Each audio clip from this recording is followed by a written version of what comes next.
এখন time 9টা 43।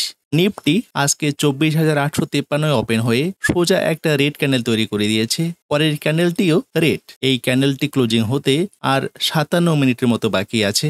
Nifty গতকালকে যে একটি বড় গ্রিন ক্যান্ডেল তৈরি করেছিল, আমার মনে হয় এই গ্রিন ক্যান্ডেলটিকে আজকেই কভার করবে। মানে এখনো পর্যন্ত নিফটি যেভাবে নিচে আসা শুরু করেছে, আমরা যদি কোনো একটা স্টকে এন্ট্রি করি একটু চিন্তা ভাবনা করেই এন্ট্রি করব, কারণ নিফটির গতকালকের এই গ্রিন ক্যান্ডেলটিকে রেড ক্যান্ডেলে কনভার্ট করে দিতে পারে। তাই লাইভ মার্কেটের সিচুয়েশন দেখেই আমরা কোনো একটা স্টকে এন্ট্রি করার সিদ্ধান্ত নেব।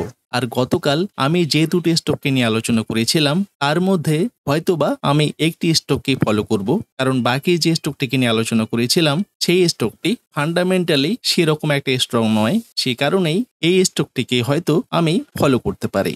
এখানে দেখুন, স্টকটি গতকালকে যেখানে ক্লোজিং দিয়েছে ঠিক সেখানেই প্রাইসটি ঘোরাফেরা করছে।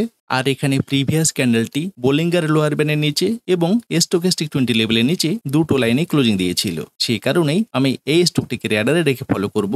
এখান থেকে আমরা একটা আপ মুভ আশা করতে পারি। তাই এখানে যদি আমরা এন্ট্রি করি টার্গেট রাখবো 5%। যেদিনই টার্গেটটি হিট সেদিনই এক্সিট।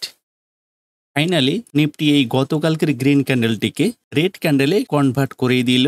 মানে এই ক্যান্ডেলটি যেখান থেকে যতটা উপরে গেছিল এই ক্যান্ডেলটি সেখান থেকেই ততটাই নিচে এসে ক্লোজিং দিয়েছে। আর আমরা যে স্টকগুলোতে এন্ট্রি করেছিলাম তার মধ্যে বেশিরভাগ স্টকগুলোই নিফটির থেকে অনেকটাই নিচে এসে ক্লোজিং দিয়ে দিয়েছে। মানে আমাদের হোল্ডিং পজিশনটি গ্রিন কালার থেকে রেড কালারে কনভার্ট হয়ে গেছে। আর এটাই হয়তোবা একটা সুযোগ হতে পারে মার্কেটে এন্ট্রি করার। তবে আর দুদিন দেখব নিফটি এখান থেকে একটা সুইং লো তৈরি করে কিনা, নাকি আবার এখান থেকেই উপরেই যাওয়া শুরু করে। নেক্সট সপ্তাহে আমরা সেটাই দেখব। আর আমাদের যে স্টকে এন্ট্রি করার কথা ছিল এই স্টকটি 6% নিচে এসে ক্লোজিং দিয়ে দিয়েছে। মানে আমরা যদি এখানে এন্ট্রি করে থাকি তো নেক্সট সপ্তাহেই আমরা এখানে অ্যাভারেজ করার সুযোগটি পেয়ে যেতে পারি। তো এখানে এন্ট্রি করার পর আমরা টার্গেট রেখেছিলাম 5%। আগামী সপ্তাহে যদি আমরা এখানে এন্ট্রি করি তো এখানে এন্ট্রি করার পরেও টার্গেট রাখতে পারি 5%। এখান থেকে আমরা 10% প্রফিট জেনারেট করব, কিন্তু কত দিনে সেই জেনারেটটা হবে সেটা সময়ের উপরই ছেড়ে দেব। আর এটি সেই 10,000 টাকার পোর্টফোলিও যে 10,000 টাকাটি আমি 20 জুন অ্যাড করেছিলাম। এখানে এখনো পর্যন্ত রিয়েলাইজড গেইন 629 টাকা, আনরিয়েলাইজড গেইন এখানে -25 পয়সা। তো নেট ক্যাপিটাল হয়ে দাঁড়াচ্ছে 10,629। এখানে রিয়েলাইজড গেইন 629 টাকা। টাকাটা কিন্তু খুব একটা বড় নয়, একদম যত সামান্যই একটা টাকা। কিন্তু আমরা যদি এই পার্সেন্টটিকে দেখার চেষ্টা করি, এই 10,000 টাকার 6% প্রফিট জেনারেট করলাম আমরা কিন্তু এখানে এক মাসেই, 20 জুন থেকে আজকে 20 জুলাই। তো এক মাসেই কিন্তু এখানে আমরা 6% জেনারেট করেই ফেললাম। তাই আমাদের দেখা উচিত কত টাকা প্রফিট করলাম সেটা নয়, আমি এই ক্যাপিটালটিকে কত পার্সেন্টে কনভার্ট করলাম এটাই দেখা উচিত।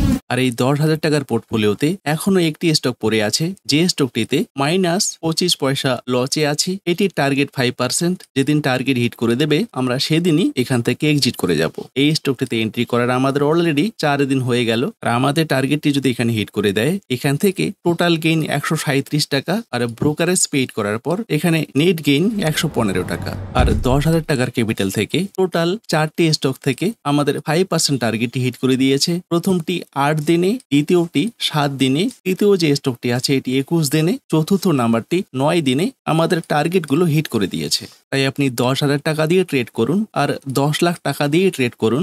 দেখে নেওয়ার চেষ্টা করবেন আপনার ক্যাপিটাল থেকে মাসের শেষে বা বছরের শেষে কত পার্সেন্টে ইনকাম জেনারেট করলেন। তো আজকের মতো এইটুকুই। আগামী সপ্তাহে আমরা কোন কোন স্টকগুলোকে র্যাডারে রেখে ফলো করতে পারি এই বিষয়ে আমি পরের ভিডিওতেই আলোচনা করার চেষ্টা করছি। তাই আপনি যদি আমাদের এই চ্যানেলে নতুন হয়ে থাকেন চ্যানেলটি সাবস্ক্রাইব করে পাশের বেল আইকনে ক্লিক করে রাখবেন। দেখা হচ্ছে নেক্সট ভিডিওতে।